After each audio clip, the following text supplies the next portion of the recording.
ಬಂಗಾರ ಕೊಳ್ಳೋರಿಗೆ ದಿಢೀರ್ big shock. ದಿನವೊಂದರಲ್ಲೇ ಚಿನ್ನದ ಬೆಲೆ ಇಷ್ಟೊಂದು ಏರಿಕೆನ ಒಂದೇ ದಿನದಲ್ಲಿ 6% ದಾಖಲೆಯ ಏರಿಕೆ. ಬಂಗಾರ ಕೊಳ್ಳುವಂತವರಿಗೆ ಬಹುದೊಡ್ಡ ಶಾಕ್. ದಿನವೊಂದರಲ್ಲೇ ಚಿನ್ನದ ಬೆಲೆ ದರ ಏರಿಕೆಯಾಗಿದೆ. ಒಂದೇ ದಿನದಲ್ಲಿ 6% ದಾಖಲೆಯ ಏರಿಕೆಯನ್ನು ಕಂಡಿದೆ. 6% ಚಿನ್ನದ ಆಮದು ಸುಂಕ 15% ಏರಿಕೆ ಆಗಿದೆ. ಆಮದು ಸುಂಕ ಏರಿಕೆ ಬೆನ್ನಲ್ಲೇ ಚಿನ್ನ ಬೆಳ್ಳಿ ದರ ಗಗನಕ್ಕೆ ಏರಿರುವಂಥದ್ದು.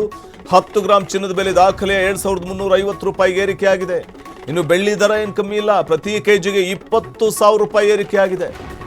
ಚಿನ್ನ ಖರೀದಿಯ ಕನಸಿಗೆ ಆಮದು ಸುಂಕ ಏರಿಕೆಯ ಬರಸಿಡಿಲು ಬಡಿದಂತಾಗಿದೆ. ಇದೊಂದು ರೀತಿಯಲ್ಲಿ ಚಿನ್ನ ಖರೀದಿ ಮಾಡುವವರ ಕನಸಿಗೆ ಕೊಳ್ಳಿ ಇಟ್ಟಂತಾಗಿದೆ. ದಿನವೊಂದರಲ್ಲೇ ಚಿನ್ನದ ಬೆಲೆ ಈ ಪಾಟಿ ದುಬಾರಿ ಆಗುತ್ತೆ ಅಂತಂದ್ರೆ ಇನ್ನು ಮದುವೆ ಸಭೆ ಸಮಾರಂಭಗಳನ್ನು ನಡೆಸುವಂಥವ್ರ ಪರಿಸ್ಥಿತಿ ಏನು? 6% ಚಿನ್ನದ ಆಮದು ಸುಂಕ 15% ಏರಿಕೆ ಆಗಿರುವಂಥದ್ದು. ಆಮದು ಸುಂಕ ಏರಿಕೆ ಬೆನ್ನಲ್ಲೇ ಚಿನ್ನ ಬೆಳ್ಳಿ ದರ ಕೂಡ ಗಗನ ಮುಟ್ತಾ ಇದೆ. ಒಂದೇ ದಿನದಲ್ಲಿ ಬೆಲೆ ದಿಢೀರಂತ ಏರಿಕೆಯಾಗಿದ್ದು 10 ಗ್ರಾಂ ಚಿನ್ನದ ಬೆಲೆ ದಾಖಲೆಯ ಮಟ್ಟವನ್ನು ಏರಿಕೆಯಾಗಿದೆ. ಬೆಳ್ಳಿ ದರ ಪ್ರತಿ ಕೆಜಿಗೆ 20,000 ರೂಪಾಯಿ ಏರಿಕೆಯಾಗಿರುವಂಥದ್ದು.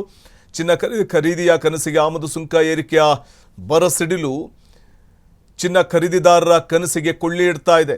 ದಿಢೀರ್ ಏರಿಕೆ ಬಂಗಾರ ತೆಗೆದುಕೊಳ್ಳೋದೇ ಬೇಡ ಅನ್ನುವಂಥ ಒಂದು ಮನಸ್ಥಿತಿಗೆ ಬರುವಂತೆ ಮಾಡ್ತಾ ಇದೆ ಚಿನ್ನ ಖರೀದಿದಾರರಿಗೆ. ಪ್ರಧಾನಿ ನರೇಂದ್ರ ಮೋದಿಯವರು 1 ವರ್ಷಗಳ ಕಾಲ ಚಿನ್ನವನ್ನು ಖರೀದಿ ಮಾಡಬೇಡಿ ಅಂತ ಹೇಳಿದ ಬೆನ್ನಲ್ಲೇ ಒಂದು ಕಡೆ ಆಮದು ಸುಂಕ ಕೂಡ ಜಾಸ್ತಿ ಆಗ್ತಾ ಇರುವಂಥದ್ದು. ಏರಿಕೆ ಆಗಿದೆ ಈಗ ಬಂಗಾರದ ಬೆಲೆ.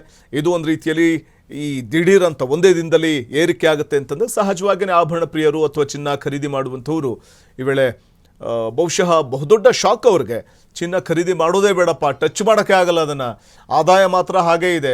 ಆದರೆ ಚಿನ್ನ ಅಥವಾ ಸಂಬಂಧಪಟ್ಟಂಥ ವಸ್ತುಗಳ ಬೆಲೆ ಗಗನಕ್ಕೇರ್ತಾ ಇರುವಂಥ ಸಂದರ್ಭದಲ್ಲಿ, ಬಂಗಾರ ಬೆಳ್ಳಿ ಬೆಲೆ ಗಗನಕ್ಕೇರ್ತಾ ಇರುವಂಥ ಸಂದರ್ಭದಲ್ಲಿ ಖರೀದಿ ಮಾಡೋದೇ ಬೇಡ ಅನ್ನುವಂಥ ಒಂದು ಪರಿಸ್ಥಿತಿಗೆ ಬಂದೊದಗಿದೆ. 1 ಗ್ರಾಂ ಚಿನ್ನ ತೆಗೆದುಕೊಳ್ಬೇಕು ಅಂದರೂ ಈ ವೇಳೆ ಯೋಚನೆ ಮಾಡಿ ತೆಗೆದುಕೊಳ್ಳುವಂಥ ಒಂದು ಪರಿಸ್ಥಿತಿ ಈಗ ನಿರ್ಮಾಣ ಆಗಿದೆ.